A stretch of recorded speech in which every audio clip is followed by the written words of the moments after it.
Hello, it's KHughes, and this is my MBTI reflection video, and I'm going to go ahead and tell you my MBTI type. So my MBTI type is ENFP, and the E stands for extroversion, and I totally agree that I am an extrovert. At first, thought I was in the middle, but I totally agree that I'm an extrovert, especially when I'm out in public, and when I'm at school, I do tend to be very enthusiastic when it comes to my personality. I'm very outgoing. I wouldn't say introverts aren't outgoing, but I'm very loud. I talk a lot. So I totally agree that I'm an extrovert. Especially when I'm in group projects, I have to make sure that I share my ideas, everybody gets where I'm coming from, and that they know that I'm contributing to the project. Because if I don't speak, they're not going to think that I'm not contributing. So that's one thing. With the next letter has to do with intuition, which stands for N, and I totally agree that I do use my intuition. And intuition means that you prefer to go beyond the information that's given. So I totally think that I am optimistic rather than a realist. And by that being said, I like to use a lot of my own creativity to like add a little, I wouldn't say pizzazz, to when it comes to group projects, or when it comes to even when I make my garments, and when I have my hobbies, when I sew. I like to make sure I go beyond. I like to overachieve. I like to do more than what is required to like see what happens. The next letter is F. And at first in class when we were doing this thing, I put thinking because I was like, I think I'm more of a thinking person. But I was like, in the back of my mind, I was like, it's probably going to say feeling. So I do agree with feeling. I agree with feeling because it says prefers to base decisions off of like person-centered factors.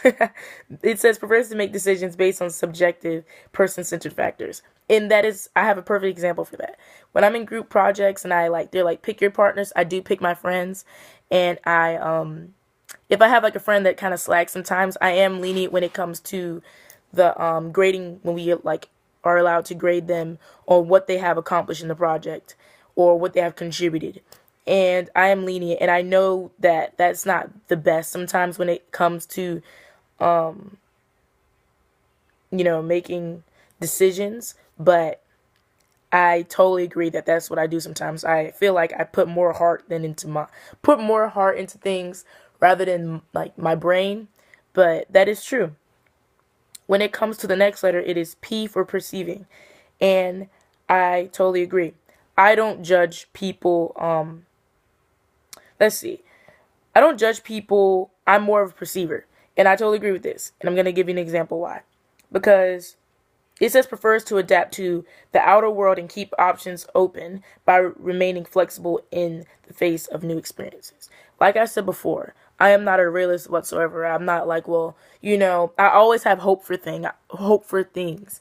And I'm always very optimistic, like I said. I like to always have hope for things. And by that being said, like if I can't go out someplace, like if my tank is like on E and I'm like, I think I can make it to the mall, I have hope that I can make it to the mall, which most of the time I do. Um, and it's amazing because it's like that I knew that was going to be on there. I was like, you know what? It's going to be perceiving on there because that's totally true.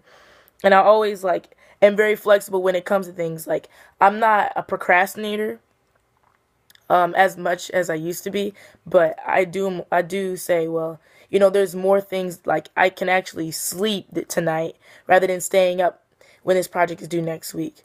Or, maybe I can work on it this weekend. I do say that a lot more than I'm going to get it done now, so I wouldn't have to do it later. So that is totally true. For the next part, which is the second part, which is the class example of how like our how we learn best. So an example is like I'm a very hands-on / visual learner, and I would say like in ninth grade when I was in math 2, we had to do a lot of reading. I don't like reading very boring books. We had to do a lot of reading when it came to textbooks, and I hated it so much. And I had to really just learn on my own. I had to watch YouTube videos where teachers actually taught me how to do something rather than give me a textbook and telling me to read it and solve a problem, when in reality it was so boring. So that's a perfect example. Like I also had a study group. Like we had group chats where I had talked to my friends when it came to those specific math problems that I was confused on. I talked to my friends about how in class it's easier to do projects rather than giving me a textbook, because I didn't know what you wanted me to do with that. Like I was not going to do well in that class if you gave me this textbook to read and think that I was going to be able to dissect it and get the math done without any teacher be able to teach me. So that was one thing is a perfect example of how I learn best in the class. I like to do things hands on. I like to be able to use my creativity. I like to use my creativity in a lot of things. I like to use what I have to offer when it comes to me having my work. It could be anything. It could be the way I write my work, like my font size, or the way I write it, or if I color things in like a specific way. It can be anything. It also says like, yeah, the study tips that I use. Like I said before, I study with groups. I made group chats, like a lot of Google Hangouts. Did a lot of Google Hangouts for math and world history. Not world history, but world history. That was that class. And I think it helped me a lot because with the group chats, I had the kids that knew everything, and I had the kids that actually were able to read that book and dissect it and learn how to do the math, and they taught me how to do it hands-on, or they taught me on a computer, like, through Google Hangouts. And that helped a lot. And that was the best. The third part is how we approach working in groups and teams. I feel like I always take the leader role, and I always take like one of the biggest challenges, which is like in the project, because I feel like it depends on the challenges in the project. Like I always make picto charts because I feel like I'm the best at making picto charts, and I like always am able to use the colors and color coordinate things.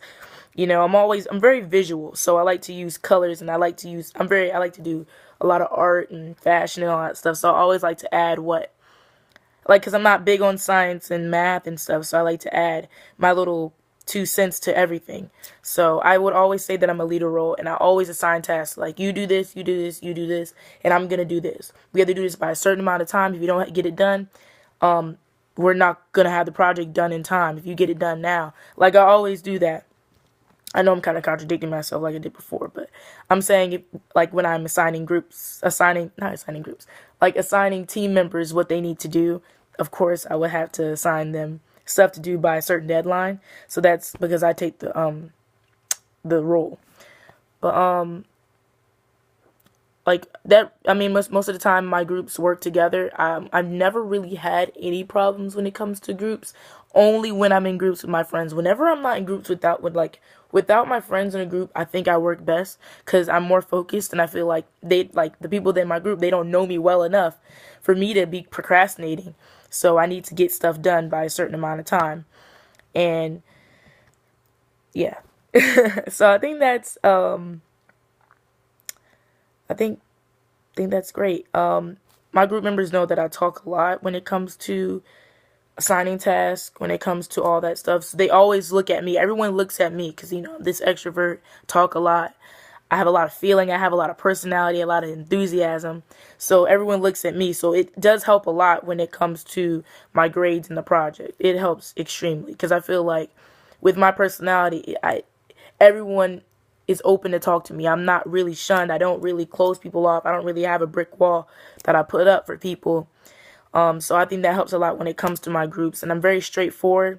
So that's the best thing. So I think I've made a conclusion of this whole reflection. I really do dig it. I like it a lot. I really did like how I was able to kind of see how the MBTI like dissected everything that I answered every question, and I knew I'm just gonna be labeled as this, like I know I'm gonna be, because I know who I am, so I'm gonna be labeled as this extrovert. I talk a lot. I have a lot of feeling. I'm very optimistic. I already knew it. So yeah, that was great. So hopefully you like it. Yeah, thank you.